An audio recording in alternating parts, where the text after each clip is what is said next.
أعوذ بالله السميع العليم من الشيطان الرجيم من همزه ونفخه ونفثه. بسم الله الرحمن الرحيم. لم يكن الذين كفروا من أهل الكتاب والمشركين منفكين حتى تأتيهم البينة. رسول من الله يتلو صحفا مطهرة فيها كتب قيمة وما تفرق الذين أوتوا الكتاب إلا من بعد ما جاءتهم البينة وما أمروا إلا ليعبدوا الله مخلصين له الدين حنفاء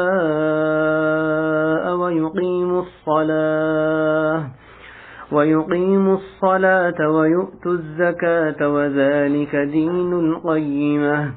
إن الذين كفروا من أهل الكتاب والمشركين في نار جهنم خالدين فيها أولئك هم شر البرية. إن الذين آمنوا وعملوا الصالحات أولئك هم خير البرية. جزاؤهم عند ربهم جنات عدن تجري من تحتها الأنهار خالدين فيها أبدا رضي الله عنهم ورضوا عنه ذلك لمن خشي ربه. الحمد لله رب العالمين وصلى الله وسلم على نبيه الأمين وعلى آله وصحبه أجمعين وعلى من تبعهم بإحسان إلى يوم الدين. أما بعد. محترم بھائیو، آپ کے سامنے سورہ بینہ کی اللہ کی توفیق سے تلاوت رکھی ہے. انشاءاللہ اسی کے معنی سمجھنے کی ہم کوشش کریں گے یہاں پہ جو علماء نے اس میں بتایا اس کی روشنی میں. سب سے پہلے اس کی ترجمانی آپ کے سامنے پڑھتا ہوں. بسم اللہ الرحمن الرحیم. اہل کتاب کے بعض کافر اور مشرکین کفر سے رکنے والے نہ تھے یہاں تک کہ ان کے پاس واضح دلیل آ جائے.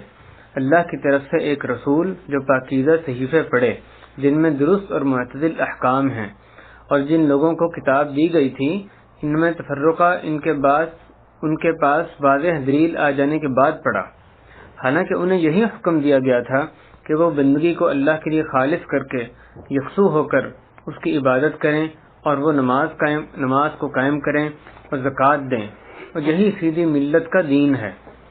بے شک اہل کتاب میں سے جن لوگوں نے کفر کیا اور مشرکین آتش جہنم میں جلیں گے اور وہ اس میں ہمیشہ رہیں گے. وہی لوگ مخلوق میں بدترین ہیں. بے شک جو لوگ ایمان لائے اور انہوں نے نیک عمل کیے وہی لوگ مخلوق میں بہترین ہیں. ان کی جزا ان کے رب کے ہاں ہمیشہ رہنے والے باغ ہیں جن کے نیچے نہریں بہتی ہیں، وہ ان میں ہمیشہ رہیں گے ابد تک. اللہ ان سے راضی اور وہ اللہ سے راضی. یہ اس کو ملتا ہے جو اپنے رب سے ڈر گیا. یہ سورہ بینہ کی مختصر ترجمانی ہے. یہ قصار المفصل میں سے ایک صورت ہے، بارہا پڑھی جانے والی جو صورتیں، یعنی صورت کو جن صورتوں کو سب سے تکرار کے ساتھ پڑھا جاتا ہے ان میں سے یہ ایک صورت ہے. بہت سے ساتھیوں کو یہ انشاءاللہ یاد بھی ہوگی. اور اس کے معنی جو سمجھنے سے پہلے اس کا جو شان نزول ہے، سورہ بینہ یعنی اکثر جو صورتیں 30ویں سپارے کی ہیں وہ مکی صورتیں، مکی مدنی یعنی مکی ہجرت سے پہلے نازل ہوئی، مدنی جو ہجرت کے بعد نازل ہوئی. لیکن یہ سورہ بینہ مدنی صورت ہے، یہی اکثر اہل علم کا قول ہے، مدنی صورت ہے، ہجرت کے بعد نازل ہوئی ہے. تو اس کے جو نام کے تعلق سے بعض مصاحف میں یہ سورہ بینہ ہے، اور ایک اور مشہور نام سورہ لم یکن بھی، یعنی پرانی کتابوں میں اس کا نام کثرت سے آتا ہے، جو پہلے جن الفاظ سے شروع ہو رہی ہے سورہ لم یکن. احادیث میں کہا اس کا نام جیسے آگے ایک حدیث کا تذکرہ آئے گا، اس میں اس حدیث کو کہا گیا سورت لم یکن الذین کفروا، یعنی جس سے سورت کی ابتدا ہوتی ہے بہرحال وہ اس کا نام رکھ دیا جاتا ہے. اور بعض اوقات اس میں جو خاص لفظ ہوتا ہے اس پر اس کا نام رکھا جاتا ہے. تو سورۃ البریہ بھی بعض دفعہ اس کو لکھا جاتا ہے, سورہ بینہ لکھا جاتا ہے. اس صورت میں یہ مدینہ میں نازل ہے, اس میں اہل کتاب کا ذکر ہے اور ظاہر مشرکین کا بھی اندر تذکرہ ہے.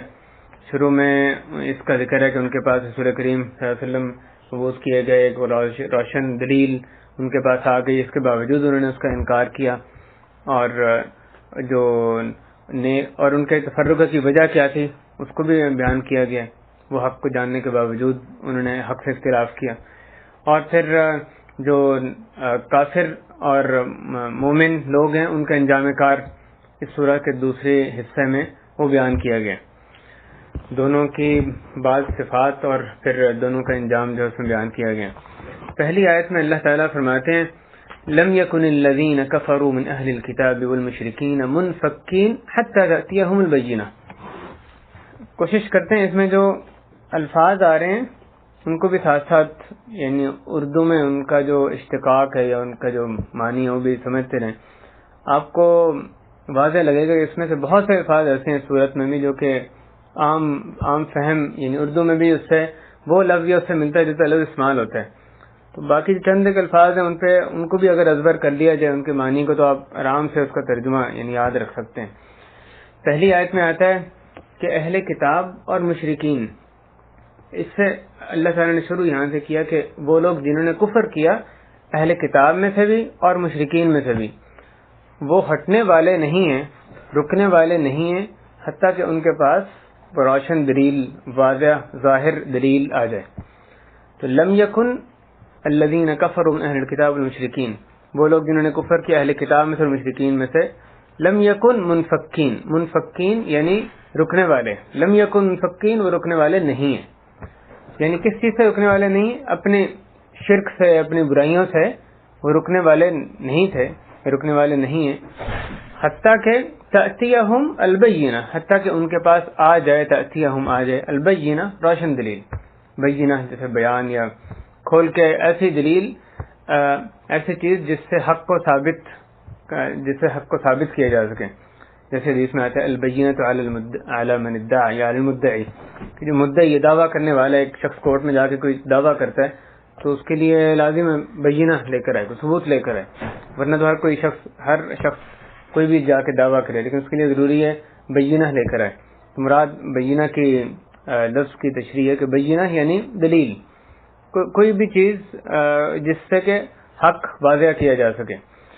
تو وہ یہ مشرکین, اہل کتاب اور مشرکین دونوں میں سے جو کفار ہیں وہ اپنی برائیوں سے رکنے والے نہیں تھے, وہ اپنے کفر سے شرک سے رکنے والے نہیں تھے حتیٰ کہ ان کے پاس بینہ روشن دلیل آ گئی. وہ روشن دلیل کیا ہے؟ رسول من اللہ یتلو صحفا مطہرہ. اللہ تعالیٰ نے اس بینہ کی تشریح اگلی وضاحت اگلی آیت میں فرمائی کہ ان کے پاس روشن دلیل آ گئی. کون سی روشن دلیل یہاں مراد ہے؟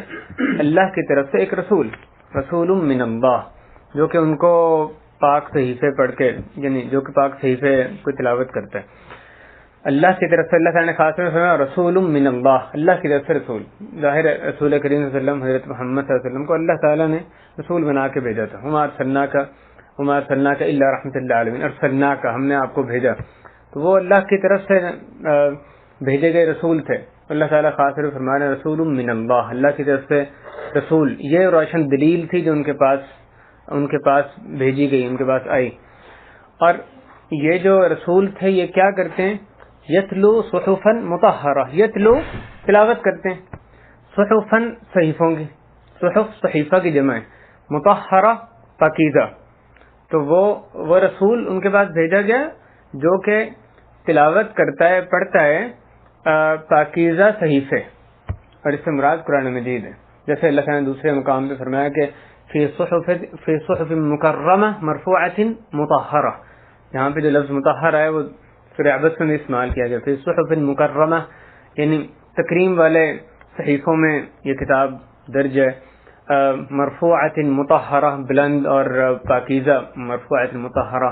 بیدی سفرہ کرام بررہ, کے فرشتوں کی صفات ہیں, ان فرشتوں کے ہاتھوں میں جو کہ سفیر ہیں اللہ کی طرف سے اور یعنی قابل تکریم ہے اور نہایت نیک ہیں. بہرحال اس قرآن، وہ قرآن جو کہ پاکیزہ صحیفوں میں، پاکیزہ صحیفوں کی وہ رسول صلی اللہ علیہ وسلم تلاوت کرتے ہیں، تو وہ رسول جو ان کے پاس یہ دلیل کے طور پہ بھیجے گئے. فیہا کتب قیمہ، ان میں جو صحیفے وہ پڑھتا ہے، وہ رسول جو صحیفے پڑھتا ہے، ان میں معتدل مکتوب ہیں، معتدل احکام ہیں، معتدل چیزیں ہیں. وہی مراد یہ ان کے پاس روشن دلیل بھیجی گئی. وہ روشن دلیل کیا ہے؟ رسول کریم صلی اللہ علیہ وسلم. اور وہ رسول اس قرآن مجید کو، صحیفے سے مراد قرآن مجید، صحفاً مطہرہ قرآن مجید، اور اس پاکیزہ صحیفے جو قرآن مجید ہے، اس میں اللہ تعالیٰ کے جو احکام ہیں، جو بھی نازل شدہ چیزیں ہیں، ان کے بارے میں فرمایا کتب قیمہ. کتب سے مراد یعنی آسمانی کتابیں نہیں بلکہ مکتوب مراد ہے. کتب یہاں کتاب کی جمع ہے جو کہ مکتوب کے معنی میں، مکتوب یعنی لکھی ہوئی چیز. اس میں ایسی لکھی ہوئی چیزیں جو کہ قیمہ یعنی انتہائی درست اور اعتدال پہ مبنی اور راہ راست والی. اس میں ایسی چیزیں جو کہ جیسے دین قیم اس کو کہا جاتا ہے، یعنی صحیح دین، جو جس میں کوئی باطل کا شبہ نہیں پایا جاتا. تو یہ کتاب کی اس میں صفات بیان کی گئی ہیں. صحف مطہرہ یتلو صحفا مطہرہ فیہا کتب قیمہ، یہ صحیفوں کی تلاوت کرتا ہے جس میں کہ اس صحیفوں میں کیا چیز ہے؟ اللہ تعالیٰ کہہ رہے ہیں کتب قیمہ، اس میں ایسے احکام ہیں، ایسی چیزیں ہیں، ایسے مکتوب ہیں جو کہ انتہائی اعتدال والے اور انتہائی راہ راست والے ہیں. قیمہ وہ خود بھی قیم ہے، جو قرآن مجید میں جو بھی چیزیں خود بھی قیم ہے یعنی صحیح معتدل، اور دوسروں کو بھی ہدایت پہ لانے کا، دوسروں کو بھی سیدھی راہ پہ لانے کا وہ ذریعہ ہے. تو یہ قرآن مجید اللہ کی کتاب ہے، اس میں بھی حق و باطل، اس میں باطل کا شبہ نہیں ہو سکتا، اور دوسرے لوگوں کو بھی ہدایت پہ لانے کا یہ ذریعہ لوگ لے کر آتی ہے ہدایت پر. اس آیت میں جو مشرکین، جو ایک بات اس میں بعض علماء نے جس سے اشارہ کیا کہ جو لوگ مشرکین، اہل کتاب اور مشرکین، ان کا اللہ تعالیٰ نے الگ الگ ذکر فرمایا ہے کہ اہل کتاب اور مشرکوں میں سے جنہوں نے کفر کیا وہ اپنے کفر پر قائم رہتا کہ ان کے پاس یہ یعنی روشن دلیل نہیں آ رہی. تو اللہ تعالیٰ نے دونوں میں تفریق کی ہے. حالانکہ دونوں پہ یہ دونوں کی قدر مشترک بیان کی کہ دونوں کافر ہیں، اہل کتاب بھی کافر ہیں، مشرک بھی کافر ہیں، لیکن پھر بھی الگ الگ بیان کی کہ اہل کتاب اور مشرکین. تو یہ جو اہل کتاب ہیں اور اہل کتاب اور مشرک، یہ ظاہر اس صفت میں تو وہ مشترک ہیں کہ دونوں کافر ہیں، دونوں مشرک ہیں، دونوں شرک کرنے والے ہیں. جیسے اللہ تعالیٰ نے فرمایا اتخذوا احبارهم ورهبانهم اربابا من دون الله والمسيح ابن مريم وما امروا الا ليعبدوا الها واحدا لا اله الا هو سبحانه عما يشركون. وہ ان کے بارے میں فرمایا کہ انہوں نے اپنے احبار، جو اپنے علماء، جو راہب ہیں، ان کو یہود و نصارہ نے اپنا رب بنا لیا کہ ان کی اطاعت کرتے تھے اللہ کی معصیت میں. اور آخر میں آیت کے فرمایا گیا سبحانہ عما یشرکون، اللہ تعالیٰ پاک ہیں اس سے جو اس چیز سے جس کو وہ شریک ٹھہراتے ہیں. تو اللہ تعالیٰ نے شرک کی نسبت اہل کتاب کی طرف، یہود و نصارہ دونوں کی طرف کی. تو دونوں شرک کرنے والے ہیں، اور اس آیت میں اور دیگر بہت سے آیات میں آ رہا ہے کہ دونوں کفر کافر بھی ہیں. لقد کفر الذین قالوا ان اللہ ثالث ثلاثہ، تو دونوں یہاں بھی آیا الذین کفروا من اہل الکتاب، اہل کتاب جن میں سے جنہوں نے کفر کیا. تو دونوں کفر اور شرک میں اس میں متفق ہیں، اس میں مشترک ہیں. لیکن جو اہل کتاب کا جو شرک ہے وہ ان سے قدرے کم ہے، جو مشرکین کا شرک ہے ان سے قدرے کم ہے. اس لیے بعض احکام میں ان کو ایک علیحدہ رکھا گیا ہے، یعنی اسلام میں کچھ احکام میں ان کے لیے رخصت دی گئی جو کہ مشرکین کے لیے نہیں دی گئی، جس میں کہ دو چیزیں بنیادی طور پہ شامل ہیں. ایک تو یہ کہ ان کی عورتوں سے نکاح کو جائز قرار دیا گیا، جو کہ جس کے بارے میں اللہ تعالیٰ نے فرمایا وَلَا تُمْسِكُوا بِعِصَمِ الْكَوَافِرِ، جو کافر عورتیں ان کی عصمتوں کو نہ تھامو. یا فرمایا وَلَا تَنكِحُوا الْمُشْرِكَاتِ حَتَّى يُؤْمِنْ، مشرک عورتوں سے نکاح نہ کرو حتیٰ کہ وہ مومن ایمان لیں.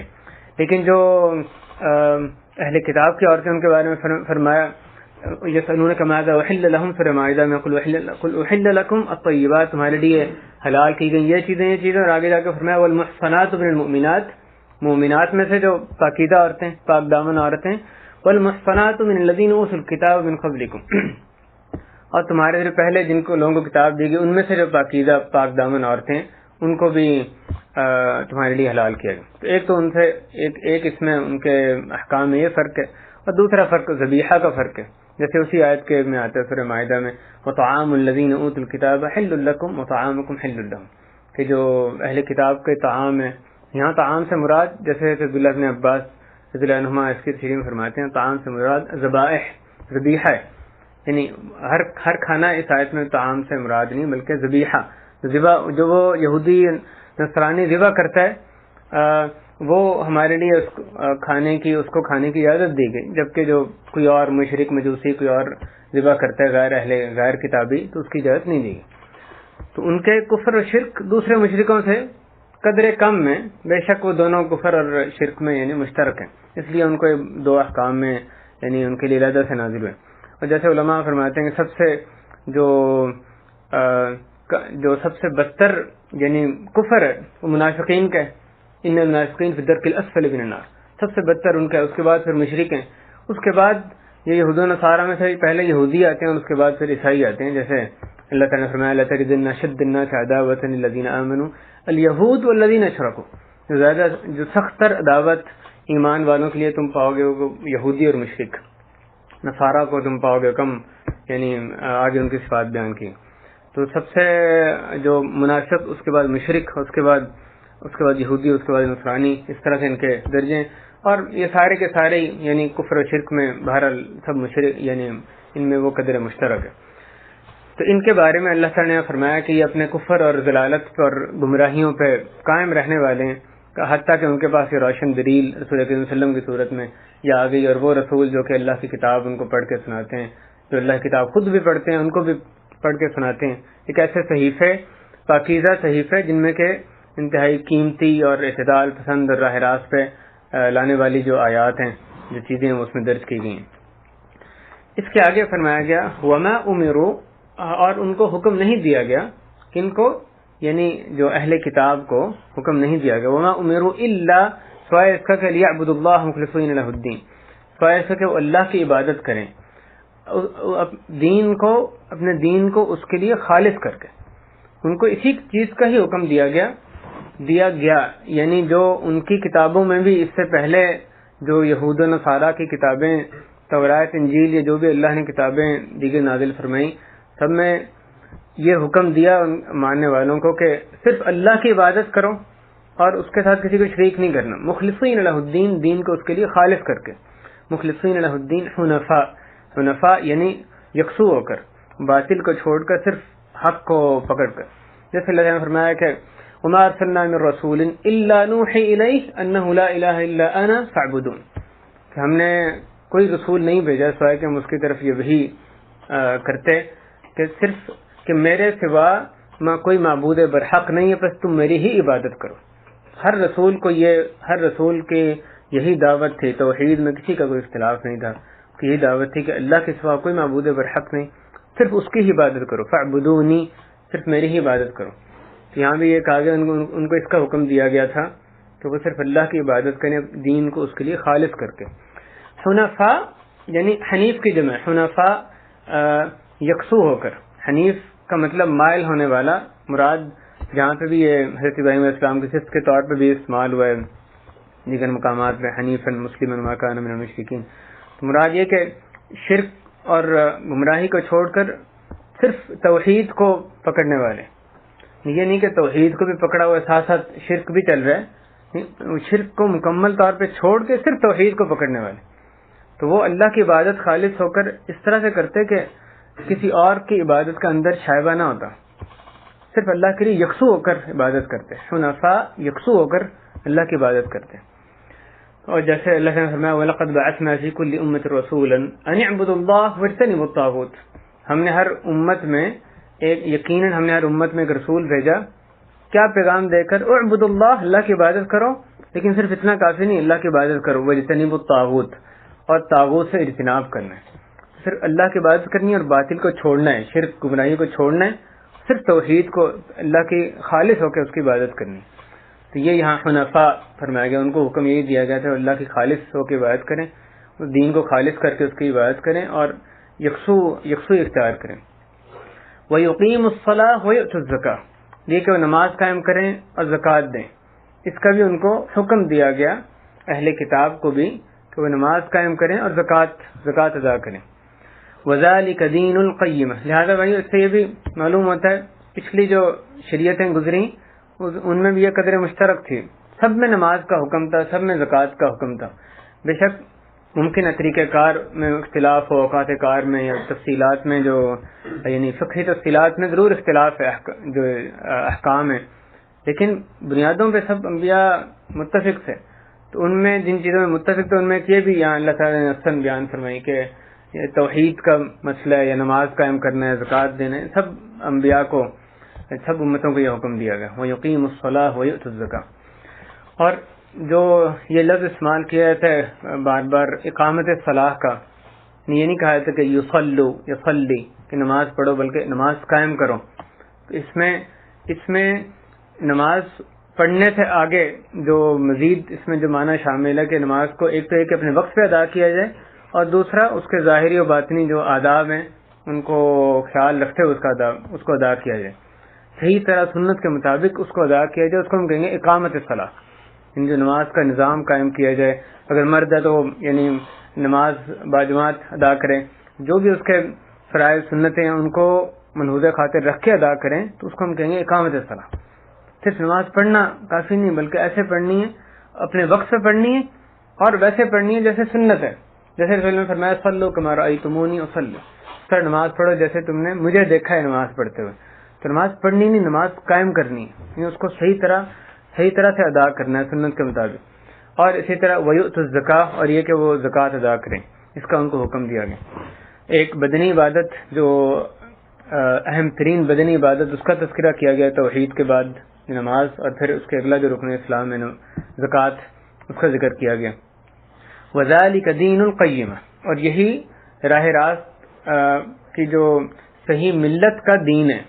دین القیمہ میں جیسے امام ابن کثیر فرماتے ہیں، اس میں یہ محذوف ہے کہ دین الملت القیمہ، یعنی اس ملت کا جو کہ ملت قیمہ ہے، جو کہ صحیح سمت پہ چلنے والی جو راہ راست پہ جو ملت ہے، امت ہے، اس کا دین ہے۔ یہی اس کا دین ہے کہ وہ اللہ کے لیے توحید کو خالص کریں، نماز قائم کریں، اور زکوٰۃ کو ادا کریں۔ اور اس کا حکم پچھلی شریعتوں میں دیا گیا تھا۔ اور اس میں امام ابن کثیر نے اس میں یہ بھی لکھا ہے کہ بہت سے ائمہ نے، جیسے امام زہری، امام شافعی، اور انہوں نے اس سے بھی استدلال کیا ہے کہ ایمان میں عمل صالح بھی داخل ہے۔ اعمال صالحہ ایمان سے ہٹ کے ایک اور چیز نہیں ہے، بلکہ جب کہا جائے ایمان لاؤ یا کامل ایمان تب ہی ہو سکتا ہے جبکہ بندہ دل کے ساتھ ساتھ اعمال بھی اس کے مطابق کر رہا ہوں۔ تو یعنی بندہ جتنے اچھے اعمال زیادہ کرے گا اتنا اس کا ایمان بڑھتا جائے گا، اتنا ایمان اس کا کامل ہوگا۔ اعمال جو ہے ایمان سے ہٹ کے ایک علیحدہ چیز نہیں ہے، بلکہ اس کا ایمان کا ایک لازمی حصہ ہے۔ وہ جو دل سے عقیدہ، زبان سے جو بولنا، صحیح بات بولنا اور صحیح کام کرنا، تینوں کو ملا کے اصل میں جو یعنی ایمان کہا جاتا ہے۔ جب تک تینوں اللہ کے حکم کے تابع نہ ہو، آدمی کا ایمان جو مکمل نہیں ہو سکتا ہے۔ یہ اس آیت سے مختلف ائمہ نے استدلال کی۔ اس کے آگے اللہ تعالیٰ نے جو ان کے بارے میں فرمایا کہ وما اس کے پچھلی ایک آیت جو معاف کرے چھوٹ گئی، فیہا کتب قیمہ، اس کی اگلی آیت ہے وما تفرق الذین اوتوا الکتاب الا من بعد ما جاءتهم البینہ، کہ جن لوگوں کو کتاب دی گئی انہوں نے تفرقہ میں وہ نہیں پڑھے، اختلاف نہیں کیا آپس میں، سوائے اس کے کہ ان کے پاس بینہ روشن دلیل آ گئی تھی۔ پہلے لگایا فرمایا یہ لوگ اپنے ایمان پر، اپنے کفر پر قائم رہیں گے حتیٰ کہ ان کے پاس روشن دلیل آ جائے، رسول کریم صلی اللہ علیہ وسلم ان کے پاس مبعوث ہو جائیں، حجت ان پہ قائم ہو جائے، ان کے سامنے اللہ کی آیات پڑھ کے سنائی جائیں۔ اور جب روشن دلیل آ گئی پھر ان کا کیا حال تھا؟ جب یہ رسول کریم صلی اللہ علیہ وسلم مبعوث ہو گئے، ان کو اللہ کی کتاب ان کے سامنے آ گئی، پھر ان کا کیا حال تھا؟ انہوں نے پھر تفرقہ کیا، حالانکہ وہ جانتے تھے کہ یہ رسول کریم صلی اللہ علیہ وسلم اللہ کے نبی ہیں، خوب پہچانتے تھے ان کو، اور یہ ان کے لیے واقع بینہ تھی، بہت کھلی دلیل تھی، کیونکہ ان کی کتابوں میں اس کا ذکر موجود تھا، جیسے اللہ نے فرمایا یجدونہ مکتوبا عندہم فی التوراۃ والانجیل، نبی صلی اللہ علیہ وسلم کے بارے میں فرمایا کہ ان کا ذکر ان کو لکھا ہوا پاتے ہیں اپنے پاس تورات میں اور انجیل میں، حتیٰ کہ صلی اللہ علیہ وسلم کے علاوہ صحابہ کرام کی صفات ان کی کتابوں میں موجود تھیں، جیسے سورہ فتح کے آخر میں آیت ہے محمد رسول اللہ الذین معہ شداء علی الکفار، آگے جا کے فرمایا ذالک مثلہم فی التوراۃ، کہ یہ صحابہ کی مثال ہے جو کہ تورات میں ہے، ومثلہم فی الانجیل، اور انجیل میں ان کی مثال اس طرح سے. تو یعنی نبی علیہ وسلم کی مثال، ان کی اتنی وضاحت سے صفات موجود تھیں کہ وہ اپنے بیٹوں کی طرح ان کو پہچانتے تھے، کو یقین تھا یہ اللہ کے نبی ہیں، اور صحابہ کی صفات بھی موجود تھیں، لیکن اس کے باوجود انہوں نے نہیں مانا، تفرقہ کیا. اللہ ماشاء اللہ یہود و نصارہ میں سے چند ایک مسلمان ہوئے. حبشی جو حبشہ کا بادشاہ تھا وہ مسلمان ہوا. اسی طرح میں صحابہ میں سے بھی کچھ ملتے ہیں، عبداللہ بن سلام رضی اللہ تعالیٰ عنہ وہ مسلمان ہوئے جو کہ یہودی عالم تھے. لیکن جو اکثریت تھی یہود و نصارہ کی، رسول اللہ صلی اللہ علیہ وسلم جب مبعوث ہوئے جن کو دعوت دی گئی، ان میں سے اکثریت اس دولت سے محروم نہیں تھی. مشرکین میں سے کتنے ہی مسلمان ہوئے، لیکن یہود و نصارہ میں بہت کم لوگوں نے اس پیغام کو اس وقت جو وہ قبول کیا.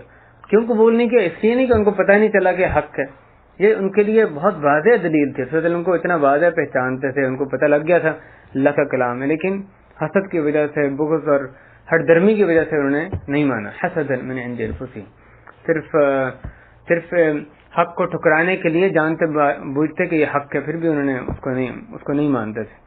تو وہ جب رسول اللہ صلی اللہ علیہ وسلم مبعوث ہو گئے، پھر بھی انہیں آپس میں تفرقہ پڑ گیا. یعنی کچھ ایمان لائے، انہوں نے سب نے اتفاق نہیں کیا رسول اللہ علیہ وسلم پہ ایمان لانے، بلکہ آپس میں ان کے بارے میں جو موقف تھا مختلف تھا. کچھ ایمان لائے، کچھ نہیں لائے، آپس میں تفرقہ ان کا پڑ گیا. اللہ تعالیٰ نے اس کے بارے میں فرمایا وَلَا تَكُونُوا كَالَّذِينَ تَفَرَّقُوا وَاخْتَلَفُوا مِن بَعْدِ مَا جَاءَهُمُ الْبَيِّنَاتُ، تم لوگ ان کی طرح نہ ہو جانا جن کے پاس کھلی نشانی آ گئی، اس کے بعد بھی انہوں نے تفرقہ کیا اور آپس میں اختلاف کیا. وَأُولَٰئِكَ لَهُمْ عَذَابٌ عَظِيمٌ، اور وہ لوگ ہیں جن کے لیے عذاب عظیم ہے. کھلی نشانی آ گئی پھر بھی نہیں مان رہے، پھر بھی تفرقے میں پڑے ہوئے ہیں، حق کو ٹھکرا رہے ہیں. تو اللہ تعالیٰ فرماتے ہیں ان کے لیے عذاب عظیم ہے. تم ان لوگوں کی طرح نہ ہو جانا، تمہارے پاس کھلی نشانی آئے تو تم اس کو فوراً تسلیم کرنا. تو یہ اس کے بارے میں صلی اللہ علیہ وسلم نے بھی حدیث میں فرمایا کہ جو یہودی ہیں وہ 72 فرقوں میں بٹ گئے.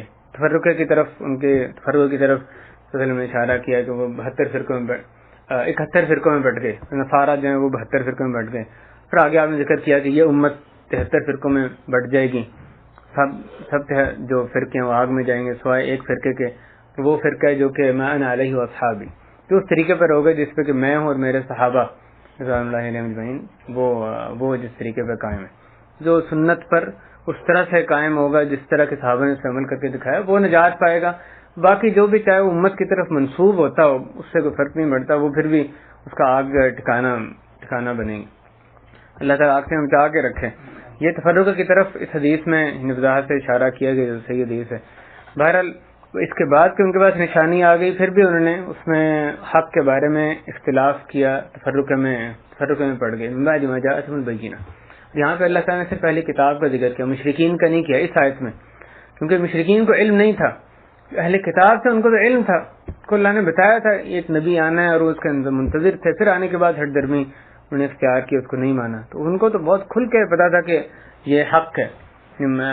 مشرکین سے بڑھ کے ان کو علم دیا گیا تھا، تو ان کا اللہ تعالیٰ نے اس آیت میں خاص طور ان کا صرف پہلی کتاب کا ذکر کیا. اس کے آگے جو آیت ہے اس کی کچھ تشریح ہو گئی، وما امروا الا ليعبدوا اللہ. اگلی جو سورت کے دوسرے حصے میں جو مشرک اور مومن ان کا انجام کار بیان کیا جا رہا ہے. ان الذين كفروا من اهل الكتاب والمشركين في نار جہنم خالدین فیہا، کہ وہ لوگ جنہوں نے کفر کیا اہل کتاب میں سے بھی اور مشرکین میں سے بھی، جیسے پہلی آیت میں اللہ نے ان کے بارے میں ان کے لیے کفر کا لفظ استعمال کیا، یہاں پہ بھی یہی کہا جا رہا ہے جنہوں نے کفر کیا اہل کتاب میں سے بھی اور مشرکین میں سے بھی. فی نار جہنم، ان کا ٹھکانہ جہنم ہوگا، وہ جہنم کی آگ میں جائیں گے اور اس میں کتنی دیر رہیں گے؟ خالدین فیہا، ہمیشہ کے لیے اس میں رہیں گے. جنہوں نے کفر کیا اہل کتاب میں سے اور مشرکوں میں سے وہ جہنم میں جائیں گے، اور خالدین فیہا، ہمیشہ کے لیے اس میں رہیں گے. کوئی اس کا اینڈ نہیں ہوگا، کوئی اس کا خاتمہ نہیں ہوگا کہ اتنی دیر تک یہاں ختم ہونا، بلکہ ہمیشہ کے لیے وہاں رہیں گے.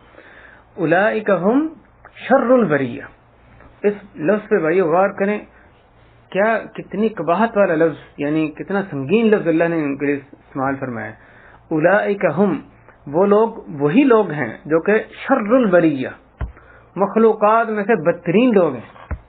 بریہ جیسے اللہ تعالیٰ کا ایک نام ہے باری، باری یعنی اچھی طرح پیدا کرنے والا، باریک بینی سے پیدا کرنے والا. بریہ کا معنی ہے یعنی مخلوقات. شر البریہ مخلوقات میں سے بدترین. جیسے اللہ تعالیٰ نے دوسری آیت میں فرمایا ان شر الدواب عند اللہ الذین کفروا فہم لا یؤمنون، کہ بدترین مخلوق جو زمین پر چلتی ہے وہ لوگ ہیں جو کہ جنہوں نے کفر کیا، بس وہ لوگ ایمان نہیں لاتے. آگے جا کے اسی سورت میں دوسری جگہ فرمایا ان شر الدواب عند اللہ الصم البکم الذین لا یعقلون، کہ اللہ کے ہاں جو بدترین جانور ہیں، جو بدترین چلنے والے ہیں زمین پہ، وہ ہیں صم البکم، گونگے بہرے ہیں، جو الذین لا یعقلون، جو کہ عقل نہیں رکھتے. جو مرضی دنیا میں کرتے پھریں، اللہ تعالیٰ کہہ رہے ہیں یہ پاگل لوگ ہیں، یہ عقل نہیں رکھتے. حق کو سمجھنے کے لیے انہوں نے عقل کو استعمال نہیں کیا، باقی جہاں بھی عقل استعمال کی کیا فائدہ. تو انہوں نے حق کو جب ان کے سامنے آیا تو انہوں نے اپنی عقل کو بند کر لیا، اپنے دلوں پہ تالا لگا لیا، تو وہ عقل نہیں رکھتے. لا یعقلون ولو علم اللہ فیہم خیرا لاسمعہم، اگر اللہ تعالیٰ ان میں خیر جان لیتا تو ان کو سنوا دیتا، حق سنوا دیتا. لیکن اللہ تعالیٰ فرماتے ہیں ولو اسمعہم لتولوا وہم معرضون، اگر اللہ ان کو سنواتا بھی تو وہ اعراض کرتے ہوئے منہ پھیر لیتے. تو یہ جو مشرکوں میں سے یا اہل کتاب میں سے جو کافر ہیں، اللہ تعالیٰ نے ان کے لیے بدترین مخلوق کا استعمال فرمایا. جیسے ایک اور آدمی فرمایا کہ انہم الا کالانعام بل ہم اضل، کہ وہ تو صرف چوپائیوں کی طرح ہیں، بل ہم اضل، بلکہ ان سے بھی زیادہ ضلالت میں، ان سے بھی زیادہ گئے گزرے ہیں. اللہ تعالیٰ ہمیں ان کی صفات سے محفوظ فرمائے. اس کے آگے اللہ تعالیٰ نے دوسرے گروہ کا تذکرہ فرمایا ان الذین آمنوا وعملوا الصالحات، کہ وہ لوگ جو ایمان لائے اور جنہوں نے نیک اعمال کیے، اولئک ہم خیر البریہ، کہ وہی لوگ ہیں جو کہ مخلوقات میں سے بہترین ہیں. وہ لوگ جو ایمان لائے، اور صرف ایمان ظاہر نہیں ہو سکتا جب تک اس کے ساتھ عمل صالح نہ ہو. جو لوگ ایمان لائے، اپنے دل سے ایمان لائے اور اپنے اعضاء سے انہوں نے نیک اعمال کیے، نیک کام کیے. آمنوا وعملوا الصالحات اولئک ہم، وہی لوگ ہیں جو کہ خیر البریہ، ساری مخلوقات میں سے بہترین. بعض ائمہ نے جیسے ابو ہریرہ رضی اللہ عنہ یا دیگر بعض علماء سے اس آیت کی روشنی میں یہ منقول ہے کہ وہ کہتے ہیں جو مومنین میں سے، جو انسانوں میں سے نیک لوگ ہیں جو ایمان لائے اور عمل صالح کیے، وہ ان کا درجہ فرشتوں سے بھی اوپر ہے، کیونکہ وہ اس آیت سے استدلال کرتے ہیں کہ خیر البریہ یعنی ساری مخلوقات میں سے وہ بھی ایک مخلوق ہیں، مخلوقات میں سے وہ بہترین ہیں. واللہ اعلم. اس کے آگے اللہ تعالیٰ نے فرمایا جزاؤہم عند ربہم، ان کی جزا، وہ جو لوگ یہ جو ایمان لائے جنہوں نے عمل صالح کیے، ان کی جزا ان کے رب کے ہاں کیا ہے؟ جزاؤہم عند ربہم جنات عدن، ہمیشہ رہنے والی، یعنی ہمیشہ ایسی جنتیں ہیں جس میں کہ جو کہ ہمیشہ کی قیام گاہ ہیں.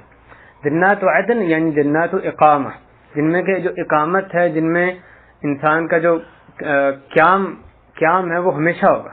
جنات عدن وہ رہنے کی جگہ ہیں، جو کہ وہاں سے انسان کبھی نکلے گا نہیں. رہنے والی جنتیں، ہمیشہ رہنے والی جنتیں ان کا نصیب بنیں گی. جنات عدن تجری من تحتها الانہار، جن کے نیچے نہریں بہتی ہوں گی. اور یہاں پہ جو جمع کا صیغہ استعمال کیا گیا جنات، جنت نہیں بلکہ جنات عدن، یہ اس کی تشریح دیگر آیات حدیث میں آتی ہے کہ جنت ایک جنت نہیں بلکہ جنت میں مختلف درجات ہیں جن میں آپس میں بہت زیادہ فرق ہے. ایک درجے دوسرے درجے میں بہت فرق ہے. جیسا آدمی کا رتبہ ہے اس کے حساب سے اس کو وہاں پہ جگہ ملے گی. جیسے اللہ تعالیٰ نے سورۃ الرحمن میں فرمایا وَلِمَنْ خَافَ مَقَامَ رَبِّهِ جَنَّتَانِ، جس نے اپنے رب کے سامنے قیام سے، اس کے سامنے کھڑا ہونے سے ڈر گیا، اس کے لیے 2 جنتیں. اور پھر ان 2 جنتوں کی صفات کا تذکرہ کیا سورۃ الرحمن کے آخری رکوع میں. اور پھر آگے جا کے فرمایا وَمِن دُونِهِمَا جَنَّتَانِ، اور ان سے نچلے درجے کی 2 جنتیں. وہ نچلے درجے کی 2 جنتیں کس کو ملیں گی؟ جو صفت اللہ نے بیان فرمائی پہلی آیت میں وَلِمَنْ خَافَ مَقَامَ رَبِّهِ، اللہ کے خوف کی جو صفت ہے، جو اس میں کم ہوگا اس کو اس سے نچلے درجے کی جنتیں ملیں گی. جو زیادہ اونچے درجے کے ایمان، اللہ کا تقوی جس میں ہوگا، اس کو 2 جنتیں ملیں گی. جو اس صفت میں کم ہوگا، جو ایمان میں اللہ سے خوف میں نسبتاً کم ہوگا اس کو کم تر درجے کی جو جنتیں ملیں گی. اور پھر آگے اللہ تعالیٰ نے وہ جو کم تر جنتیں ان کا تذکرہ فرمایا. ایک حدیث میں غزوہ بدر میں جب حارثہ ایک صحابی تھے وہ شہید ہو گئے تو ان کی جو والدہ تھی ربیہ رضی اللہ عنہ وہ رسول کریم صلی اللہ علیہ وسلم کے پاس آئیں اور پوچھا یا رسول اللہ حارثہ کا کیا حال ہے, اگر تو وہ اچھا ہے تو میں پھر یعنی صبر کروں, احتساب یعنی اجر طلب کروں اللہ سے, اور اگر اس کے علاوہ کہیں کوئی اور اس کا حال ہے تو پھر میں اس پر روں. تو رسول اللہ علیہ وسلم نے ان کو فرمایا تھا کہ یا ام حارثہ انہا جنت فی جنہ, یا ایک روایت میں انہا جنان فی جنہ, کہ وہ ایک جنت میں, اور کئی جنت ہیں تم جس کی بات کر رہے ہو پوچھ رہے ہو, وہ ایک جنت نہیں, وہ اس جنت میں کئی جنتیں ہیں, یعنی وہ مختلف درجے کی جنتیں ہیں. وَإِنَّ ابْنَكِ أَصَابَ الْفِرْدَوْسَ الْأَعْلَى, تمہارا جو بیٹا ہے وہ تو فردوس اعلیٰ کو پا گیا. تو رسول اللہ نے اس میں کوئی بشارت دی کہ تم جس کا پوچھ رہی ہو وہ تو جنت میں مختلف درجے ہیں, تمہارا جو بیٹا ہے وہ تو اعلیٰ جو ترین جو درجہ ہے جو کہ فردوس جو اعلیٰ ترین جنت کا درجہ ہے اس کو وہ پا گیا. رسول اللہ نے ایک اور حدیث میں یہی حکم دیا کہ جب تم اللہ سے سوال کرو تو یہ سوال کرو کہ اذا سألتم فاسألوه الفردوس, کہ اس سے فردوس کا سوال کرو, جو اعلیٰ ترین جنت ہے اس کا سوال کرو. یہ اللہ سے دعا نہ مانگے اللہ بس آگ سے بچا رہے کسی طرح جنت میں چلے جائیں, جو بھی درجہ ہو ٹھیک ہے کوئی بات نہیں, جو اعلیٰ ترین مقام ہے اس کا سوال کریں, اس کی کوشش کریں. یعنی یہ ہم دعا اس طرح سے کیوں کریں, رسول اللہ علیہ وسلم نے اسی کی ترغیب دی کہ اس طرح دعا نہ کرو کہ بھئی بس جنت میں داخل ہو جائیں, کوئی بھی درجہ مل جائے. ایک تو عمومی دعا ہے نا اللہم انی اسألک الجنہ, جس میں یہ ذکر تعیین نہیں کی جا رہی, لیکن اگر بندے نے تعیین کرنے تو یہ نہ کرے کہ اللہ بس کسی بھی درجے میں جنت دے دے, بلکہ درجہ مانگنے تو اعلیٰ ترین درجہ مانگے, اسی کی کوشش کریں گے. فردوس الاعلیٰ, تو اعلیٰ ترین جو جنت الفردوس ہے اس کا اللہ سے سوال کریں. تو جنتوں میں کئی درجے ہیں, یہاں پہ اس لیے اس کے لیے جمع کا صیغہ استعمال ہو, جنات و عدن تجری من تحتها الانہار, ان کے نیچے سے نہریں بہتی ہیں. اور جیسے دیگر آثار میں صحیح آثار میں آتا ہے کہ وہاں جو نہریں ان کے سائڈ پہ کنارے نہیں ہیں, جنت میں نہریں ہوں گے ان کے کنارے نہیں ہوں گے, بلکہ اس کے بغیر ہی اللہ تعالیٰ نے ان کے پانی کی صفت یا اس میں جو مشروب ہے اس کی صفت ایسی رکھی ہوگی کہ وہ ادھر ادھر نہیں جاتا, اپنے جو اس کا مسار ہے اس کا جو رستہ ہے اس کے اندر ہی وہ کاربند رہے گا, اس کے بغیر کہ اس کے آگے کوئی رکاوٹ یعنی کھڑی ہو. جہاں جنتی چاہیں گے ان نہروں کو لے جا سکیں گے. مختلف قسم کی نہریں, جیسے محمد میں 4 قسم کی چیزوں کی نہریں, مختلف مشروبات کی, ان کا تذکرہ کیا گیا. بہرحال جنات عدن تجری من تحتها الانہار خالدین فیہا ابدا, وہ اس میں ہمیشہ ہمیشہ رہیں گے. اس کے بارے میں حدیث میں آتا ہے خلود بلا موت و اقامت بلا ظعن. اس سے پہلے آتا ہے کہ ہر جو آخر کار انجام کار ہر ایک کا اللہ کی طرف ہے. الجنہ او نار, یا جنت یا دوزخ, ان دونوں میں سے ہر ایک کو کوئی ایک چیز ملنی ہے. اور ادھر گیا یا ادھر گیا تو دونوں جگہوں پہ خلود بلا موت, ہمیشگی ہے بغیر موت کے. جنت میں چلا گیا ہمیشہ وہاں رہنا ہے, جو دوزخ میں گیا جو کافر مشرک دوزخ میں ہمیشہ وہاں رہیں. اور اقامت بلا ظعن, وہیں پہ قیام گائے بغیر وہاں سے سفر کیا, بغیر وہاں سے ہٹے گا نہیں, وہ پھر ہمیشہ کے لیے وہی اس کی قیام گائے. اللہ تعالیٰ ہماری قیام گاہ جنت کو بنائے. اس کے آگے اللہ تعالیٰ نے سورت کے اختتام فرمایا رضی اللہ عنہم ورضوا عنہ, کہ اللہ ان سے راضی ہوا اور وہ اللہ سے راضی ہوئے. یہ جو نعمت ہوگی جنتیوں کے لیے, یہ ان کو جو بھی نعمتیں دی گئی ہوں گی, جو نہریں اور بیویاں اور باغات اور ہر چیز جو دی گئی ہوگی, اس طرح کی جو مادی چیزیں جنت میں دی گئی ہوں گی, ان سے زیادہ بڑی نعمت یہ ہوگی کہ اللہ کی رضا ان کو مل جائے گی.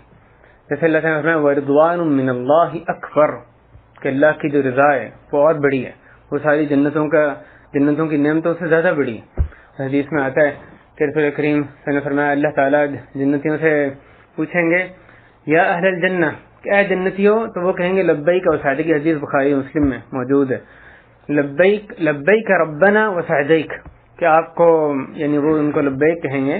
اور ایک بات میں آگے الفاظ میں والخیر بیدیک, تو اللہ تعالیٰ فرمائیں گے ارضیتم, کیا تم راضی ہو گئے؟ تو وہ کہیں گے کہ وما لنا لا نرضى یا رب، کہ ہمیں کیا ہے کہ ہم راضی نہ ہوں، کیسے راضی نہ ہوں، اور آپ نے ہمیں وہ کچھ عطا کیا جو کسی اور مخلوق کو عطا نہیں کیا، ہم کیسے راضی نہ ہوں؟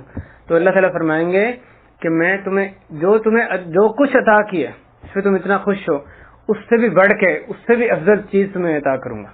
تو وہ کہیں گے کہ یا رب وہ کیا چیز ہے جو اتنی زبردست جو چیزیں آپ نے ہمیں عطا کی، اس سے بھی زیادہ افضل جو برتر چیز ہے؟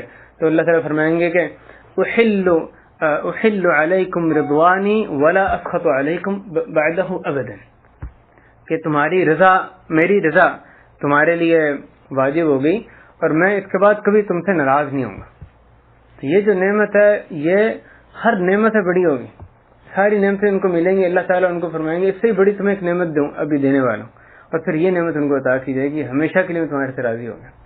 وہی یہ رضی اللہ عنہم ورضوا عنہ، اللہ ان سے راضی اور وہ اللہ سے راضی، اللہ تعالیٰ ان سے راضی ہوگا جو انہوں نے اللہ کے لیے کام کیے، جو نیک اعمال کیے، اللہ تعالیٰ اس سے راضی ہو گیا، اور ورضوا عنہ، اور وہ اس سے راضی ہو گئے جو مومن ہے، جو ایمان لائے، جنہوں نے عمل صالح کیا، وہ اللہ سے راضی، اللہ تعالیٰ ان کی اتنی تکریم فرمائیں گے، اتنی چیزوں سے ان کو نوازیں گے کہ اس دنیا میں وہ جس حال میں بھی رہتے ہوں، جتنی بھی عذاب کی زندگی اس دنیا میں یعنی گزار رہے ہوں، لیکن ان کو ایسی نعمتیں ملیں گی، ہر چیز بھول جائے گی، اللہ سے راضی ہوں گے کہ اللہ تو نے ہمیں بہت عطا کیا، یعنی اللہ سے خوش ہوں گے، اللہ ہم سے راضی اور وہ اللہ سے راضی ہوں گے۔ ذالک لمن خشی ربہ، آیت کا جو سورت کا اختتام ہوتا ہے کہ یہ جو نعمتوں کا، یہ جو جنتوں کا تذکرہ کیا جا رہا ہے، یہ کس کو ملنی ہے؟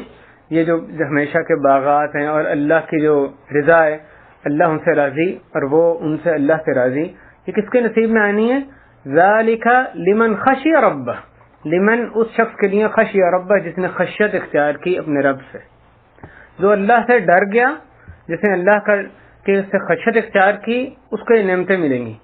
جس کے دل میں اللہ کا خوف نہیں ہوگا، وہ کہاں سے اللہ کی معصیتوں سے رکے گا؟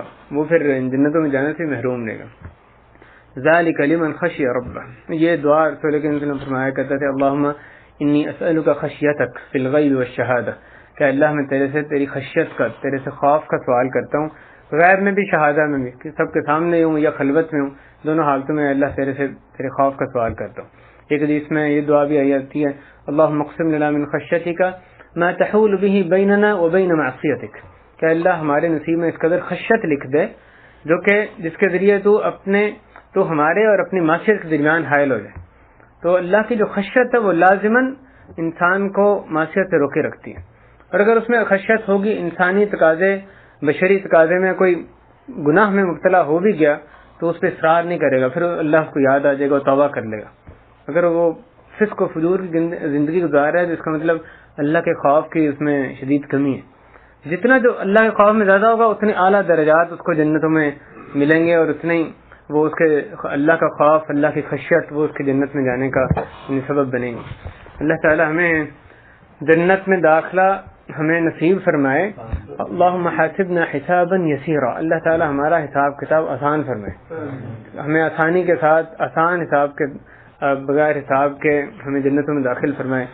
اے اللہ ہمیں جب ہمارے سامنے حق آ جائے تو اس پہ شرح صدر ہمیں نصیب فرما دے، اس کو قبول کرنے والا بنا دے۔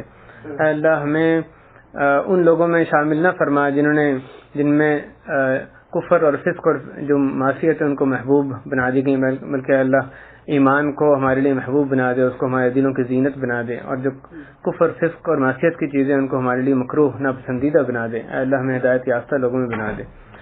یہاں بیٹھنا ہے اللہ ہمارے لیے قبول فرما لے، اپنی بارگاہ میں اس کو قبول فرما، اپنے لیے خالص فرما، ہمارے گناہ معاف فرما، ہماری مشکلات آسان فرما، ہمارے جائز حاجات جن میں تیری رضا شامل ہو اللہ ان کو پورا فرما۔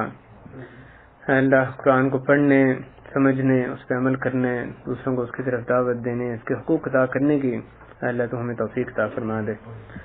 اے اللہ ہمیں جنات عدن میں ہمیں داخلہ نصیب فرما، اور اپنی دوزخ سے ہمیں لمحہ بھر کے لیے بھی وہاں داخلے سے ہمیں نجات عطا فرما دے۔ صلی اللہ وسلم وبارک علی نبینا محمد وعلی آلہ وصحبہ اجمعین۔ اعوذ باللہ